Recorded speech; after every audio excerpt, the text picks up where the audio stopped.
कधीच नाही चुकणार तुमचे फेवरेट टीव्ही शो झी5 सोबत, तेही एकदम फ्री। नमस्कार। नमस्कार, मी माहेरची कार्तिकी वासुदेवराव देशमुख आणि सासरची सौ कार्तिकी महेश देशपांडे, माजलगाव, जिल्हा बीड। माहेरही तिथंच आहे, जवळ एक गाव आहे छोटंसं किट्टी आडगाव, 13 किलोमीटरचं अंतर। 13 किलोमीटर, मग 13 क्या होगा असं त्यांनी कधी म्हटलं? त्यांनी ग्रॅज्युएशनच्या नंतर म्हटलं। कसं म्हटलं?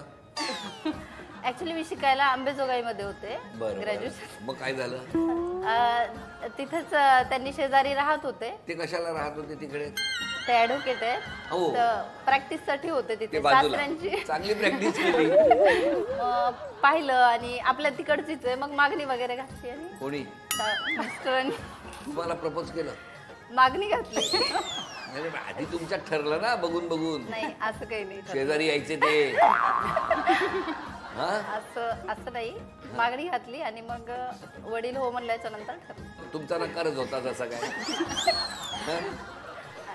तुमचा आधी होकार होता ना? हो, आधी दोघांनी ठरवलं। थोडक्यात त्याला प्रेमविवाहच म्हणतात ना, जो अरेंज केला तुम्ही। हा, काय चेहरा बघा, लपवू पण शकत नाही। नमस्कार। माहेरचं नाव, सासरचं नाव? माझं माहेरचं नाव कल्याणी श्रीकांतराव कुलकर्णी, माहेर लातूर, आणि लग्नानंतर सौ कल्याणी विवेक ठाकरे। आणि आता कुठे? आता खारघरला। खारघर। कसं काय जमलं? कसं तिकडे जमलं म्हणजे माझ्या भावाचं लग्न करायचं होतं असं ठरलेलं। भावाचं? हा, भावाचं करायचं होतं घरामध्ये, माझ्या लग्नाची काही चाहूल नव्हती। नाही? हा, मग तुम्ही लावली? अचानक एका दिवशी सकाळी फोन खणखणला आणि तुमच्याकडे मुलगी आहे तुमच्याकडे असं समजलं आणि आम्हाला तिला पाहायचंय। मग ते लातूरला आले। लातूरला आल्यानंतर मग पाहण्यातही आलं, बोलण्यातही आलं। जीव आतुर झाला होता ना लातूरला? थोडाफार। मग लगेच ठरलं? लगेच होकार? बघितल्याबरोबर काय होती प्रतिक्रिया? बघितल्याबरोबर हा चालेल, सगळं घरच्यांनी तरी छानच पाहिलंय आणि हा चालेल मला। काय करतात? ते प्रायव्हेट कंपनीमध्ये आहेत। आपण काय करता? पॅरेंटिंग वरती व्हिडिओज करते। नमस्कार। बोला। नमस्कार। माझं नाव, माहेरचं नाव सारिका अनंतराव महाजन, माहेर माझं त्र्यंबकेश्वर आहे आणि सासरचं नाव सारिका किशोर पाटील, सासर माझं जालना जिल्ह्यात खेडेगाव आहे। काय नाव त्या खेडेगावाचं? पिंपरखेड बुद्रुक म्हणून खेडेगाव आहे। तुमचं लग्न कसं जमलं? मला ॲक्च्युली बघायला त्र्यंबकेश्वरला नारायण नागबलीचे विधी चालतात। माझे सासू सासरे पाहुणे म्हणून तिथे आलेले, त्यांनी मला स्वयंपाक करताना पाहिलं आणि म्हणले की आम्हाला मुलगी म्हणजे आहे का तुमचं कर्तव्य? तर वडील म्हणले हो।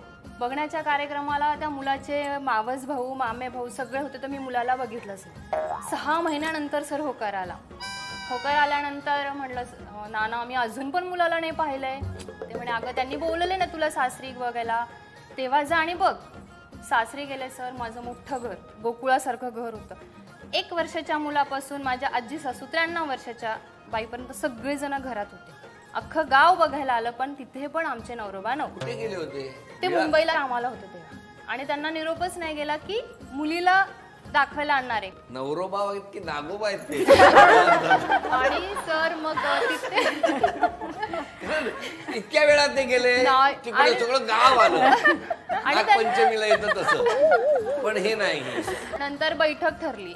बैठकीला म्हणते म्हणे आता बैठकीला आली ना, तुझा निर्णय जो असेल तो आल्यावर त्याला तू बाहेर घेऊन जा, विचार।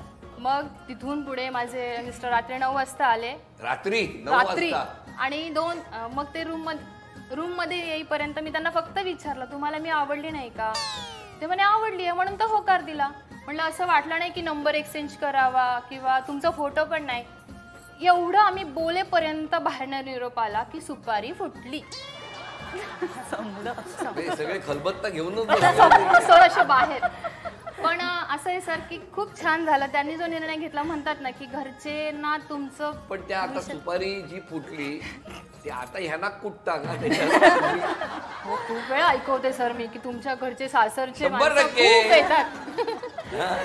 तुमच्याकडचे माणसं म्हणजे माझ्या सासरकडचे खूप तंगवतात, खूप त्रास देतात. मी सारखी त्यांना तंगवतो. तुमचं लग्न कसं जमलं? माझं लग्न ना काय झालं? म्हणजे खरंच ती एक म्हणजे अशी स्टोरी की असं वाटलं नाही कधी की ह्या मुलाशी माझं लग्न होईल म्हणून. का वाटलं नाही? कारण आम्ही सोबत एका ट्रेनिंग मध्ये होतो दोघं जण आणि त्याच्यानंतर त्या ट्रेनिंग मध्ये आमचं एवढं काही बोलणं व्हायचं नाही.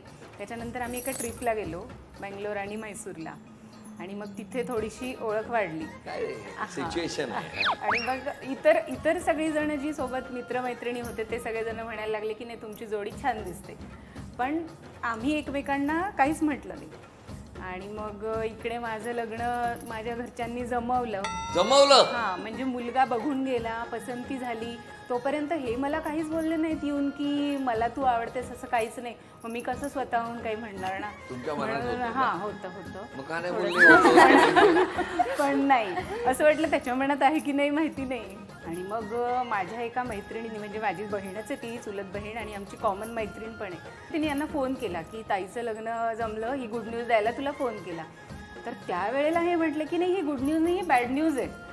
आणि मग डायरेक्ट दुपारी आमच्या घरी पैठणला. आणि मग आई माझी शाळेत गेलेली होती, शिक्षिका होती. तर मी म्हटलं आई आल्याशिवाय तर मी काही तुझ्यासोबत म्हणजे काही बोलू शकत नाही. मग आई आल्यानंतर तिला सांगितलं की हा असं बोलायला आलाय. आई म्हणे ठीक आहे आता बोलून घे, आपण बघूया नंतर. मग आम्ही बोललो बाहेर जाऊन. तर मग मी तिथे समजवलं की नाही आता माझं झालंय, मी पण पसंती दिली आहे, आता काही पुढे म्हणजे होणं शक्य नाहीये. चित्रपटच आहे तुमचा. हां मग ह्यांनी ठीक आहे म्हणून म्हणजे ठीक आहे बाबा मांडला आता म्हणून गेले. मग त्याच्यानंतर आमच्या घरी वारे सुरू झाले की नाही आलेला मुलगा जास्त छान होता, तो एवढं प्रेम करतो हिच्यावर की तो तिथून इथे आला. बँगलोरवरून वारे आले. आणि मग सुरू झालं मग इकडे बोलणं वगैरे. आणि ज्या दिवशी ॲक्च्युली हे माझ्याकडे आले ना बोलायला पैठणला, त्या दिवशी ह्यांच्या बहिणीला मुलगा बघायला येणार होता आणि त्याच्यासाठी यांच्या बाबांनी यांना स्टेशनवर त्या पाहुण्यांना घेण्यासाठी पाठवलं होतं. हे स्वतःची ट्रेन पकडून आली. हे स्टेशनवरून डायरेक्ट पैठणला. हे आम्हाला नंतर योग जुळायचे असले की कसे जुळतात. खरंच कशामुळे झाली मैत्री? खारघरला एक बायकांचा संघ आहे, तर तिथे कार्यक्रम नेहमी होत असतात. तर आम्ही त्या कार्यक्रमाला गेलो. 1-2 कार्यक्रमामध्ये आम्ही आमच्या बोलीभाषेवरनं कळलं की अरे हे मराठवाड्यातले, हे आपल्याकडचे लोक आहेत. मग एकमेकांशी बोलणं झालं. त्याच्यानंतर मैत्री झाली, तुमचा ग्रुप तयार झाला. तुमच्या घरी साधारणतः आता जितके तुम्ही प्रसन्न हसता, घरातले सुद्धा तुम्हाला बघून असेच प्रसन्न हसत असतात? हो हसत असतात आणि हसावंही लागतं. मिस्टरांचे स्वभाव कसे? मिस्टरांचा माझ्या शांत स्वभाव आहे. शांत. माझ्या मिस्टरांचा शांत आहे पण वेळेप्रसंगी कडक पण तेवढे. जेवढे शांत आहेत तेवढे रागीट पण आहेत. असं काहीच नाही, काही म्हणजे शांतही नाही आणि रागीतही नाही. मग कसे आहेत? कसे दमट? तिला सांभाळून घेतात. तुमच्या बाबतीत? माझे मिस्टर खूप जॉली आहेत, त्यांना घरातलं वातावरण खूप हसत खेळत आवडतं. तुमच्या बाबतीत? शांत स्वभाव आहे आणि स्वप्न बघतात, खूप मोठी मोठी स्वप्न बघतात आणि ते पूर्ण करण्यामागे त्यांचा खूप हे असतो. झी5 ॲप डाउनलोड करा आणि पहा सर्व एपिसोड्स एकदम फ्री.